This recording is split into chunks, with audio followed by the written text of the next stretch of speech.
Assalamualaikum warahmatullahi wabarakatuh. Perkenalkan, nama saya Cindy Vivi Fatmala dengan NIM 22415005 dari Prodi Sistem dan Teknologi Informasi dengan dosen pengampu Ibu Siti Najmiah Rifa, STMT. Baik, di sini saya akan menjelaskan materi tentang sistem bus dan sistem operasi. Sistem bus adalah sebuah sistem komunikasi pada komputer yang digunakan untuk menghubungkan berbagai komponen di dalam komputer.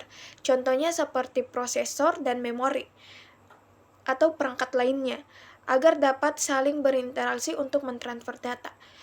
Sedangkan sistem operasi adalah perangkat lunak utama dalam sebuah komputer atau perangkat digital lainnya.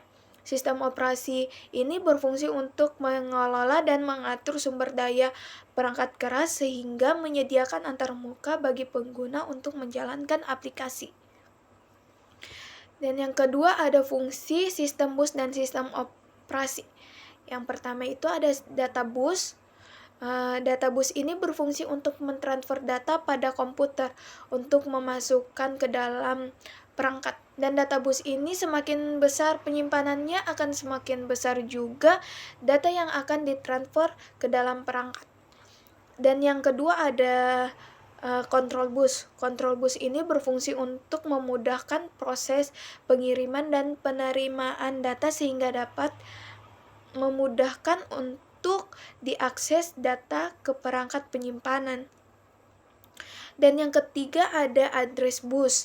Address bus ini berfungsi untuk membawa informasi sehingga dapat mengetahui suatu perangkat.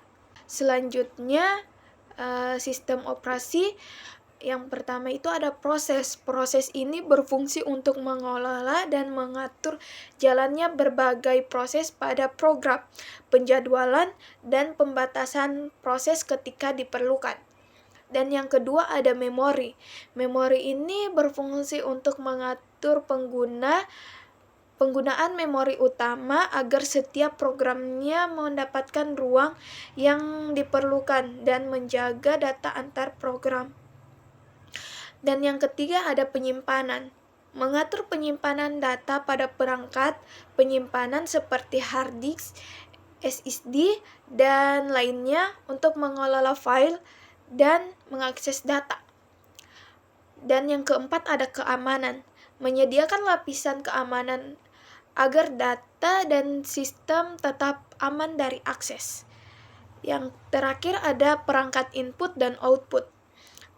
Perangkat input dan output ini contohnya seperti keyboard, mouse, printer, atau monitor sehingga bisa menerima perintah dari pengguna dan bisa menampilkan hasilnya. Selanjutnya ada perkembangan sistem bus dan sistem operasi. Yang pertama itu ada generasi pertama dari sistem bus yang menggunakan sistem bus bersama dan fungsi utamanya adalah untuk menyediakan jalur komunikasi sehingga dapat mentransfer data. Yang kedua, sudah mampu memisahkan komputer menjadi dua bagian, yaitu CPU dan memori atau perangkat keras lainnya. Dan yang ketiga telah muncul pada saat pemasaran sejak tahun 2001. Ini untuk generasi ketiga. Sistem bus ini juga sangat dibutuhkan dan dapat digunakan bersama seperti internal bus. Selanjutnya, perkembangan sistem operasi.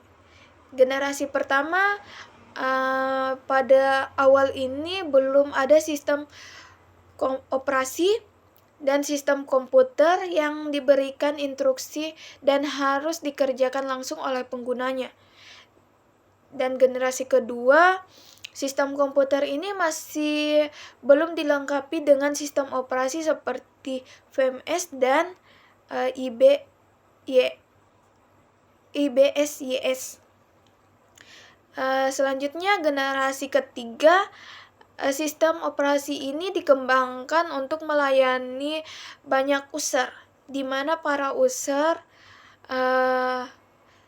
sehingga dapat berkomunikasi lewat terminal secara online ke komputer.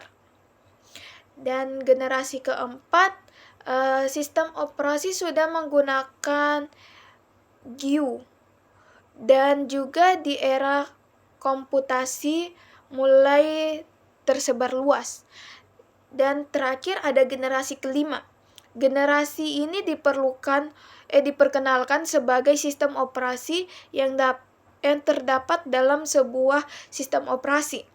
Dan sistem operasi mobile adalah perangkat mobile, contohnya seperti laptop, PC, dan notebook. Selanjutnya ada kesimpulan dari materi saya, di mana sistem bus berfungsi sebagai penghubung antar komponen-komponen dalam komputer untuk memastikan data dapat ditransfer dengan lancar. Sementara sistem operasi berfungsi sebagai pengelola sumber daya perangkat keras dan memberikan antarmuka bagi pengguna untuk menjalankan aplikasi dengan efisien. Baik, sekian dari presentasi dari saya ucapkan assalamualaikum warahmatullahi wabarakatuh.